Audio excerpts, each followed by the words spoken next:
विश्व हिंदू परिषद लगातार अपनी गतिविधियां आगे बढ़ा रहा है। वर्तमान में 25 वैदिक विद्यालय चला रहा है, जिसमें बच्चों को वेद की शिक्षा दी जा रही है। इसके अलावा वे 5 अन्य तत्वों पर भी काम कर रहा है। क्या है ये 5 तत्व और क्या है उनका समरसता का मामला, इन सब पर बात की हमारे सहयोगी प्रदीप विश्वकर्मा ने विश्व हिंदू परिषद के अंतर्राष्ट्रीय महामंत्री संगठन मिलिंद परांडे से। हमारे साथ में मिलिंद परांडे जी हैं, जो कि अंतर्राष्ट्रीय संगठन महामंत्री हैं। हम उनसे ही जानेंगे कि कैसे वो इसको विस्तार दे रहे हैं और क्या उनका आगे का कार्यक्रम है। सर, बहुत स्वागत है MH1 पर बात करने के लिए। अभी हमने जो देखा, आपने एक व्याख्यान दिया, वो वेद के जो स्कूल्स हैं उनको बढ़ाने की बात की। कितने वेदों के स्कूल अभी चल रहे हैं? भारत भर में लगभग 25 विद्यालय अपने चल रहे हैं और विश्व हिंदू परिषद के अन्य भी सेवा कार्य है। जैसे अपने 400 से ज्यादा सामान्य जो शिक्षा दी जाती उसके भी विद्यालय चलते हैं, कुछ अस्पताल चलते हैं, 100 से अधिक अपने छात्रावास भी चलते हैं। और पिछले वर्ष भर में विश्व हिंदू परिषद के माध्यम से 14,000 से अधिक लोगों को, तो जैसे संस्कृत के प्रचार का विषय है, वैसे समाज का जो वंचित वर्ग है उसके उत्थान के लिए शिक्षा, स्वास्थ्य, रोजगार ऐसे विषयों में सेवा के भी कार्य है। जैसे ये जो अपना कैंप लगा है, ये कैंप में एक दंत कुंभ चल रहा है कि जहां पर जो दंत रोगी कैंप में आए हैं तो वो 100 से ज्यादा लोग रोज आ जाते हैं, तो उनको मार्गदर्शन होता है, मदद होती है। बाद में यहाँ पर संतों की सेवा की जा रही है और कुछ लोगों के आवास की, हजारों लोगों के आवास की व्यवस्था हो रही है। बाद में भोजन आदि की सेवा हो रही है। तो ऐसी सेवा यहाँ पर की जा रही है। हमने अभी आपका जो भाषण सुना, आपने कहा कि पंच तत्व जी की बात करें, उसमें समरसता की बात की गई, क्योंकि अपने देश में विखंडता काफी हो गई है। तो कैसे करेंगे? ऐसा है, ये पंच परिवर्तन का जो विषय है अभी कुंभ में सभी के माध्यम से आ रहा है। इसमें एक बिंदु यह सामाजिक समरसता का है।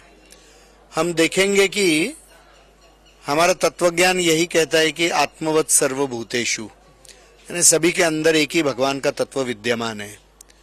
मगर पिछले 1000 साल के संघर्ष के कालखंड में हिंदू समाज यह अपने तत्वज्ञान से थोड़ा थोड़ा दूर हट गया है। अनेक सामाजिक कुरीतियों ने इस संघर्ष के कालखंड में हिंदू समाज में घर कर लिया है और इससे अपने समाज को अंदर से निर्दोष बनाना, यह विश्व हिंदू परिषद का, पूज्य संतों का, समाज का नेतृत्व करने वाले सभी का एक बहुत बड़ा काम है। और इसलिए विश्व हिंदू परिषद के ही मंच से 1968 के आजू-बाजू जो संत सम्मेलन पूर्ण देश भर में हुए, तो उडुपी के संत सम्मेलन में हिंदव सोदरा सर्वे न हिंदू पतितो भवेत, मम दीक्षा हिंदू रक्षा मम मंत्र समानता, कि सभी हिंदू सहोदर है। एक मातृभूमि, एक धर्म विचार, एक संस्कृति, ऐसे हम सहोदर है। और इसलिए तीनों एक होने के कारण से समाज करके भी हम एक है।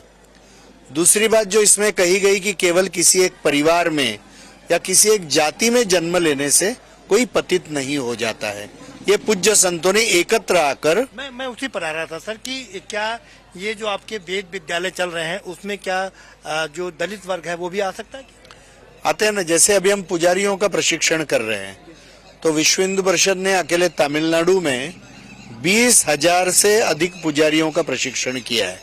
उसमें मुझे लगता है ज्यादा से ज्यादा 20% ब्राह्मण पुजारी होंगे, 80% अन्य जातियों के, समाज के सभी वर्गों के हैं। वैसा ही हम जनजातियों के पुजारियों का भी प्रशिक्षण विश्व हिंदू परिषद करती है। विश्व हिंदू परिषद महिला पुजारियों का भी प्रशिक्षण करती है। तो हर हिंदू को पूजा आनी चाहिए और इसलिए कर्मकांड सिखाने का प्रयत्न हम सभी को करते हैं। इसकी व्यवस्थित व्यवस्थाएं अभी तक खड़ी होनी है, मगर ये बहुत बड़ा काम अभी चल रहा है। क्या विश्व में अन्य देशों में भी आपने अपने इसके विस्तार को आगे किया? अभी अपना 60 वर्ष विश्व हिंदू परिषद के स्थापना को हो गए हैं। ये 61वां वर्ष चल रहा है। तो अभी अधिक जो काम बढ़ा है उसका जानकारी आएगी, मगर पूर्ण विश्व में अभी विश्व हिंदू परिषद 30 देशों में रजिस्टर्ड संगठन करके काम कर रहा है। अभी आपने 5 तत्व बताए जिसमें पर्यावरण को लेकर के भी, समरसता को लेकर क्या क्या है 5 तत्वों में एक सामाजिक समरसता जिसकी बातचीत हमने की, साथ में एक पर्यावरण की रक्षा। हिंदू संस्कृति ये सदा ही पर्यावरण फ्रेंडली, जिसको कहते हैं एनवायरमेंटल फ्रेंडली, पर्यावरण प्रेमी रही है। तो अभी पूर्ण कुंभ में भी इसके लिए आग्रह हो रहा है सभी लोगों को कि हमने सबने वृक्ष लगाने चाहिए, उनको टिकाने चाहिए। फलदार वृक्ष, छायादार वृक्ष, स्वदेशी वृक्ष ये लगाने चाहिए। दूसरी बात है कि पानी की सुरक्षा करनी चाहिए, मीठा पानी बहुत सीमित मात्रा में है विश्व में। और तीसरी बात है प्लास्टिक का उपयोग कम से कम करना चाहिए। और इसलिए पूर्ण कुंभ में जो अनेक समविचारी संगठन हैं, उन्होंने एकत्र आकर अनेक अखाड़ों में जो प्लास्टिक की पत्तल उपयोग में आती है, फिर प्लास्टिक के ग्लास उपयोग में आते हैं, उसको बंद करवाना। तो पूर्ण देश भर में हमारे व्यक्तिगत जीवन में, घर के कार्यक्रमों में, संगठनों के कार्यक्रम में।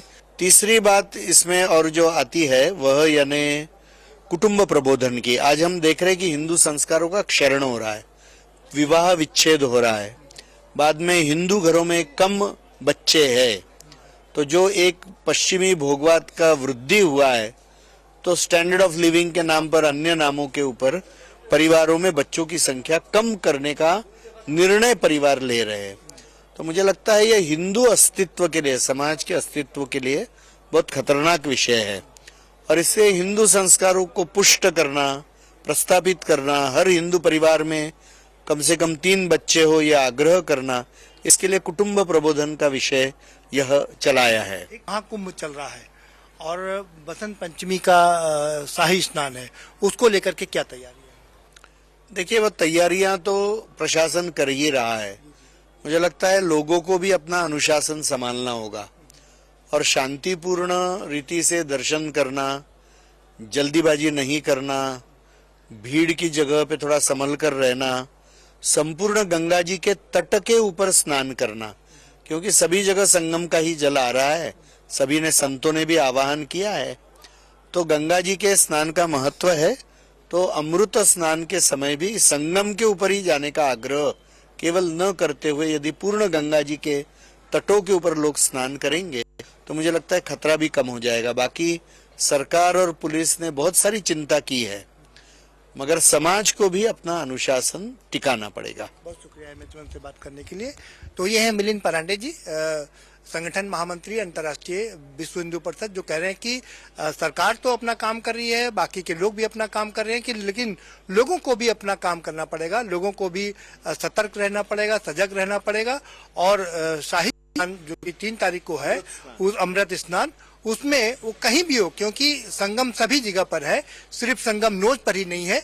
इसलिए आप जहां भी हैं वहीं पर स्नान करिए और अपने आप को सुरक्षित और संयंत्रित महसूस करिए। कैमरामैन राहुल के साथ प्रदीप विश्वकर्मा, एमएच1 न्यूज, प्रयागराज।